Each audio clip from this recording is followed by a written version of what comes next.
Untuk membahas lebih lanjut makna pertemuan sang mantan rival Jokowi dan Prabowo Subianto, telah hadir di studio Wakil Ketua Umum DPP Partai Gerindra, Ferry Juliantono, juga pengamat politik dari Universitas Islam Negeri Syarif Hidayatullah Gun Herianto. Selamat petang Bapak.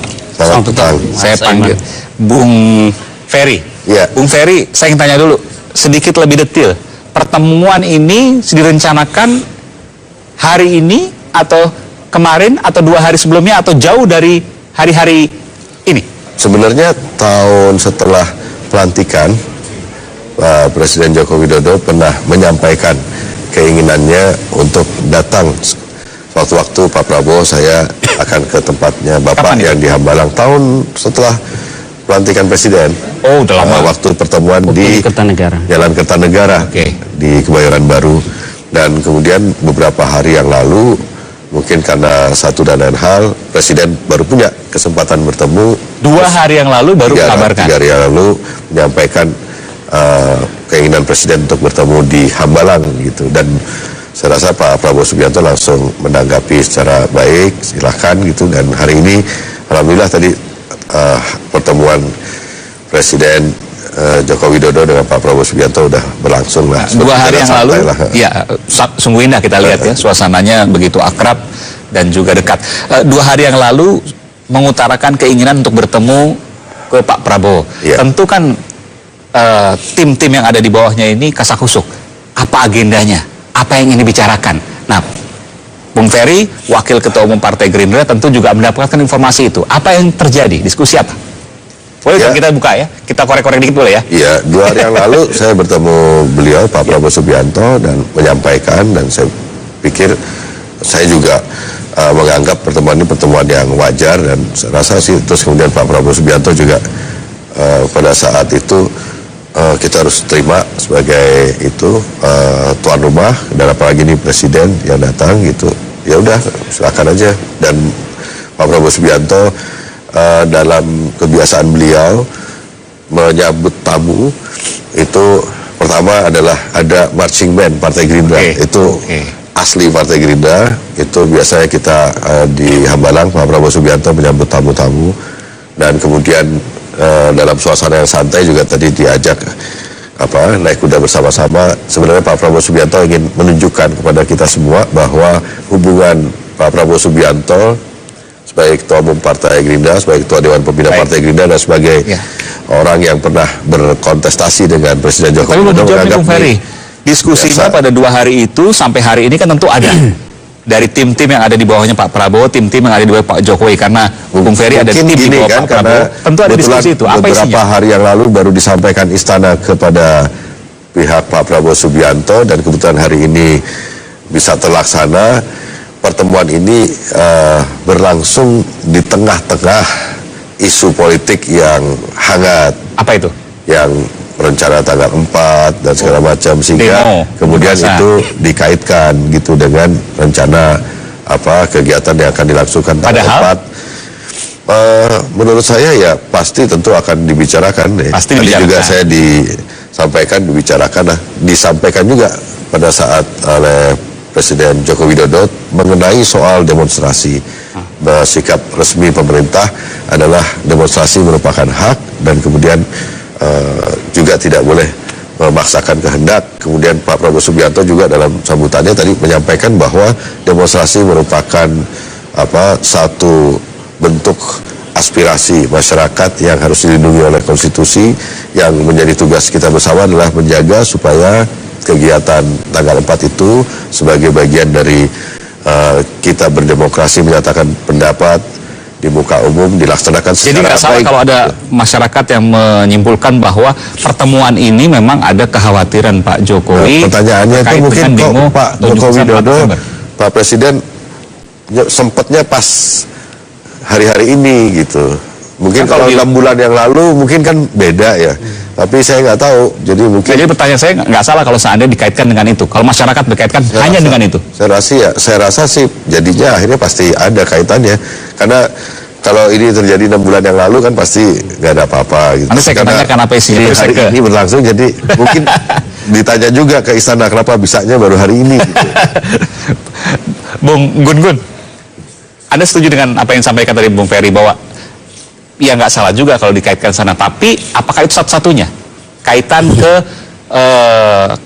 aksi unjuk rasa 4 November? Apakah satu-satunya sampai Pak Jokowi Presiden harus datang ke Hambalang? Menurut saya pertemuan para aktor seperti ini selalu bermakna polisemik.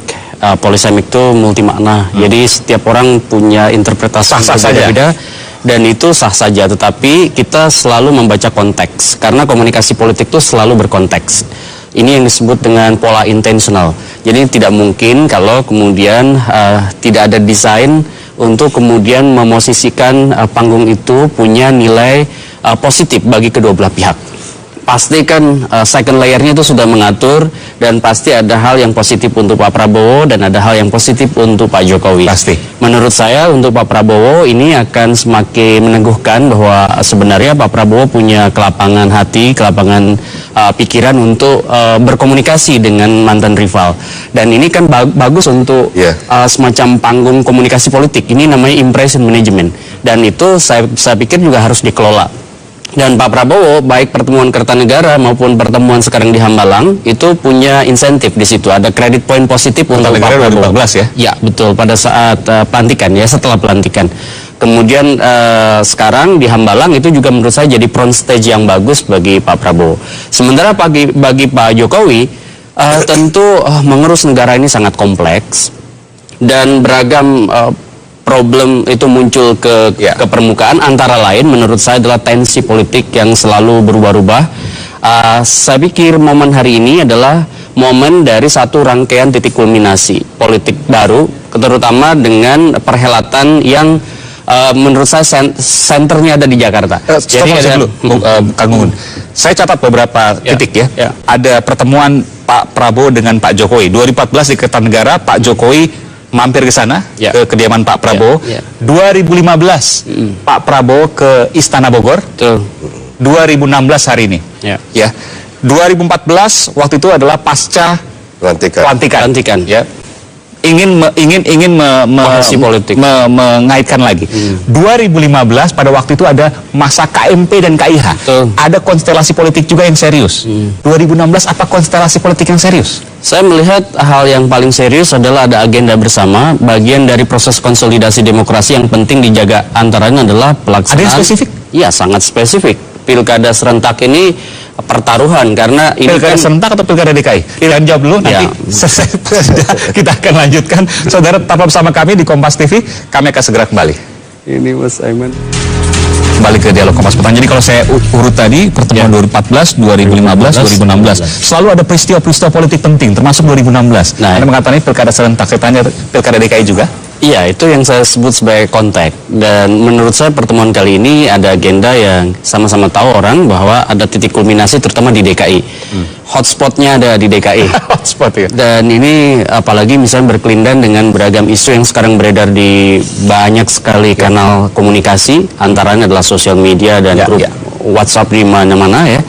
Dan ini kan ada satu momen di mana misalnya tanggal 4 taruh misalnya November itu kan akan ada demonstrasi, dan ini bukan hanya tunggal di situ, ada juga akan beragam isu yang sebenarnya snowball terus membesar. Dan saya berpikir memang harus ada upaya untuk membangun yang disebutkan kohesi sosial, kohesi politik, antara lain dimulai dari role model para aktor. Role model para aktor itu antara lain adalah menurut saya salah satunya Pak Prabowo, karena bagaimanapun Pak Prabowo itu menjadi gatekeeper di partai yang mengusung salah satu kandidat, dan begitu juga bukan hanya orang yang berafiliasi ke partai, tetapi menurut saya juga jangan dilupakan juga Pak Prabowo adalah capres di 2014 dan itu punya basis masa real. Saya tanya ke Bung Ferry, tadi 2014, 2015, 2014 setelah pelantikan, 2015 clash antara KMP KIH. Ya, kurang lebih seperti itu. 2016 sekarang pilkada DKI menurut perkiraan dari Kang Gunggun. Saya tanya, kalau 2016 saya tanya mungkin belum ada instruksi. 2015 lah waktu KMP KIH ribut-ribut di DPR. Ada nggak instruksi dari Pak Prabowo untuk Gerindra misalnya? Udahlah, kita selesaikan ribut-ribut ini, kita bangun bersama-sama bangsa. Misalnya seperti itu. Ya, justru setelah pertemuan malah kan kemudian ada beberapa partai yang meninggalkan koalisi merah putih. Partai Gerindra justru memperjelas posisinya sebagai partai oposisi bersama Partai Keadilan Sejahtera gitu sampai sekarang sebenarnya kan. Jadi pertemuan hari ini sebenarnya adalah pertemuan Presiden Republik Indonesia bersama pimpinan partai oposisi di Hambalang tadi gitu. Dan 2015 pun pada saat KMP/KIH itu tidak ada instruksi khusus Pak Prabowo ke bawah. Nggak ada kan, karena sebenarnya konteksnya waktu itu sudah posisinya di parlemen. Saya nggak tahu itu setelah alat kelengkapan dewan terbentuk atau setelah ya. Nah menurut saya mungkin konteksnya itu. Tapi kalau setelah itu pertemuan itu justru Partai Gerindra malah memperjelas posisinya sebagai partai oposisi sekarang gitu. Dan kritik yang dilakukan oleh Partai Gerindra baik di parlemen maupun di luar itu sebenarnya adalah sesuatu yang harus kita nyatakan. Termasuk waktu pertemuan 2015 adalah gonjang-ganjing KPK Polri waktu itu. Iya, kita posisinya partai yang konsisten menolak kalau nggak salah revisi Undang-Undang KPK waktu itu. Tapi tidak ada instruksi khusus? Enggak, dan kita udah, saya rasa sih sama ya. Kang Gun-Gun, kalau ketemu dengan Pak Prabowo, Pak Jokowi, tapi kemudian tidak ada instruksi khusus, jadi ini hanya simbolik aja. Jadi lihat oleh Kang Ferry, teman-teman yang Kang Ferry, oh Pak Jokowi, Pak Prabowo bertemu, dan kemudian oke, kita cooling down. Seperti itu nggak? Kita tahan dulu. Lagi-lagi saya harus tahan dulu. Kenapa? Karena kita harus dengarkan kumandang azan maghrib berikut ini. Saudara, kita sejenak untuk mendengarkan kumandang azan maghrib berikut ini. Tetap bersama kami di Kompas TV. Terima kasih Anda kembali bersama kami, saudara, dan kami ucapkan selamat menaikkan ibadah sholat maghrib bagi Anda yang menjalankannya. Saya langsung ke Kang Gun-Gun. Kang Gun-Gun, kalau seandainya tidak ada instruksi dari Pak Prabowo ke bawah, jadi pertemuan ini percuma dong? Sederhananya seperti itu? Ya, menurut saya justru di situ letak posisi komunikasi politiknya. Jadi bukan model instruksional, tetapi lebih membangun semacam prakondisi, dan itu sudah simbolik ada di Pak Prabowo. Jadi tidak perlu Prabowo kasih instruksi, tetapi bertemunya Pak Jokowi dan Pak Prabowo itu paling tidak bisa menurunkan tensi. Kemudian yang kedua, ya tentu ini juga dilihat sebagai tadi aktivitas role model ya. Aktivitas role model itu Pak Prabowo dan Pak Jokowi kan menjadi role model masing-masing basis masanya. Oleh karena itu ketika misalnya ada kesan yang kemudian diresonansikan, digaungkan ke publik bahwa sebenarnya nggak ada masalah, elit aja bisa kok berdampingan, kemudian saling memberi masukan, itu hal yang lumrah. Kenapa kemudian kita tidak gitu? Maksudnya kita itu grassroots gitu. Pesan itu yang mau disampaikan. Pesan itu ya ini bagian dari game teori. Antara lain adalah bagaimana memosisikan aktor itu bisa kemudian punya rentang kendali. Rentang kendali itu bukan hanya instruksi tapi psikologis. Oleh karena itu tadi kedekatan, keakrabannya betul-betul ditunjukkan. Naik kuda bareng, kemudian pakai topi koboi. Apalagi yang Kang Gun-Gun lihat? Ada simbol-simbol apa lagi? Saya lihat Pak Jokowi kan juga tidak melepaskan simbol presidensialnya. Oh, ada tanda. Ada tanda, dan itu apa artinya? Jelas bahwa kapasitas dia ke situ kan juga melekat dalam posisinya sebagai Presiden Republik Indonesia. Yang tadi oleh Kang Ferry disebut bertemu dengan ketua partai dari oposisi gitu ya. Meskipun kita tidak mengenal istilah oposisi, tetapi kemudian prakteknya bahwa Pak Prabowo dan PKS, tentu Partai Gerindra dan PKS maksud saya, adalah kekuatan di luar pemerintahan. Dan ketika misalnya datang ke Pak Prabowo, ini sangat kuat nih, narasinya sangat kuat, bukan hanya visualnya tapi menjadi narasi. Ingat, ini kan pertemuan itu akan menjadi berita, akan menjadi wacana, akan jadi perbincangan. Kebayang dong misalnya 1-2 hari ini tensi politik menurut saya akan turun ya, dari titik kulminasi pada saat naiknya isu penistaan agama itu. Yang naik adalah isu persatuan Indonesia. Ya, kohesi politik. Oke. Ya. Saya ingin tanya terakhir ke Bung Ferry. Bung Ferry, terkait dengan ini beberapa tokoh Gerindra juga ikut menjadi motor unjuk rasa 4 November. Apakah setelah pertemuan ini akan ada perubahan dari situ? Kegiatan tanggal 4 itu sebenarnya merupakan rangkaian dari kegiatan sebelumnya yang dimotori oleh organisasi-organisasi Islam, kemudian tokoh-tokoh Islam yang menurut saya memang ini menjadi masalah kaum muslim di Indonesia, karena soal penistaan ini memang ada pasal-pasalnya, dan oleh karena itu tanggal 4 gelombang demonstrasinya itu adalah gelombang demonstrasi menuntut supaya Saudara Basuki Purnamajaya diproses secara hukum. Kita memahami bahwa hukum itu harus diterapkan sama di hadapan semua orang, dan ini justru menjadi catatan bagi Presiden bagaimana Presiden menyikapi ini. Karena kalaupun pertemuan tadi antara Pak Prabowo Subianto dengan Pak Jokowi itu berhasil menurunkan tensi dan kemudian berhasil dibuktikan bahwa kemudian pada tanggal 4 demonstrasi kaum muslimin dalam rangka mengadukan Pak Basuki Purnamajaya soal penistaan agama ini berhasil dilaksanakan, berlangsung secara baik, tertib, damai, rapi, bersih. Itu menjadi tantangan buat Presiden. Kalau kemudian meskipun itu dilakukan secara damai tapi melibatkan jumlah massa yang sedemikian besarnya nanti tidak ditanggapi secara arif bijaksana oleh Presiden, menurut saya juga akan punya masalah yang dihadapi oleh pemerintah. Dan saya mudah-mudahan dari pertemuan ini tadi Presiden juga punya kearifan sikap dalam menghadapi ini, karena juga kalau kemudian sikap dan kearifan seorang kepala negara juga tidak ditunjukkan ketika berhadapan dengan, menurut saya, gelombang, mungkin ini demonstrasi yang melibatkan orang terbesar di seluruh dunia yang disampaikan oleh Pak Prabowo ke Pak Jokowi tadi. Yang ngomong Wakil Ketua Umum Partai Gerindra soalnya. Kira-kira bahasanya gitu, karena kan Pak Prabowo Subianto pasti tidak akan bilang Pak Jokowi seharusnya begini. Tapi kira-kira dari pertemuan yang sudah sangat sejuk dan dalam suasana yang bersahabat seperti ini, tentu sekarang bebannya ada seorang di tangan Pak Joko Widodo. Apakah nanti pada tanggal 4 dalam demonstrasi yang dikatakanlah berlangsung dengan damai, tapi melibatkan jumlah yang menurut saya ini luar biasa besar. Jumlahnya perkiraan? Saya nggak tahu, tapi kalau lihat dari apa yang saya ketahui ya, dari informasi ya, katakan segitu. Itu kan sesuatu yang signifikan. Dan artinya pengaruhnya besar kalau kemudian Presiden salah menyikapi itu. Unjuk rasanya itu kemudian dilakukan dengan damai dan pesannya diamanati oleh Presiden kemudian dijalankan. Iya, karena kan ini masalahnya sudah dituntut ke ranah hukum. Jadi ya biarkan Presiden sekarang yang berlaku arif untuk menghadapi ini. Terakhir ke Kang Gunggun. Apa nilai positif dari pertemuan ini? Nilai positifnya menurut saya ada dua hal. Pertama, ini bagian dari proses intensitas bertemunya aktor atau elit, the leadership public ya, dalam konteks menjadi bagian penting pendidikan politik bagi masyarakat. Karena bagaimanapun perjumpaan dua orang ini akan memberi nilai literasi politik.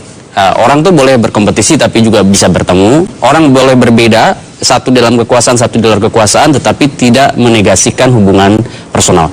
Yang kedua, pertemuan tadi menurut saya akan punya nilai positif juga bagi proses politik yang sangat panas.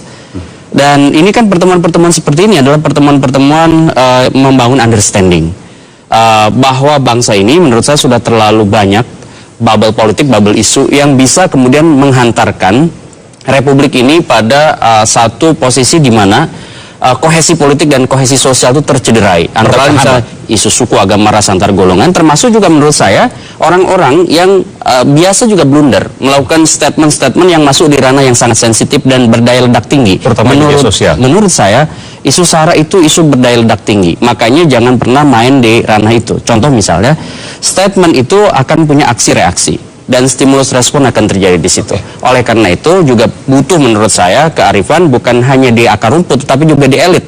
Termasuk elit yang menurut saya saat ini itu berkompetisi, karena bagaimanapun pada saat dia berkompetisi apapun ucapan dia, apapun statement dia, termasuk juga menurut saya konteks yang dimana dia berbicara itu akan dibaca sebagai sebuah pesan politik. Gitu. Inti satu tetap persatuan Indonesia. NKRI, negara kesatuan. Baik, terima kasih. Bung Ferry Juliantono, Wakil Ketua Umum Partai Gerindra, dan juga Kang Gunggun, sama-sama, politik dari Universitas Syarif Hidayatullah. Terima kasih Pak memberikan informasi di program Kompas Petang. Saudara, polisi melakukan operasi tangkap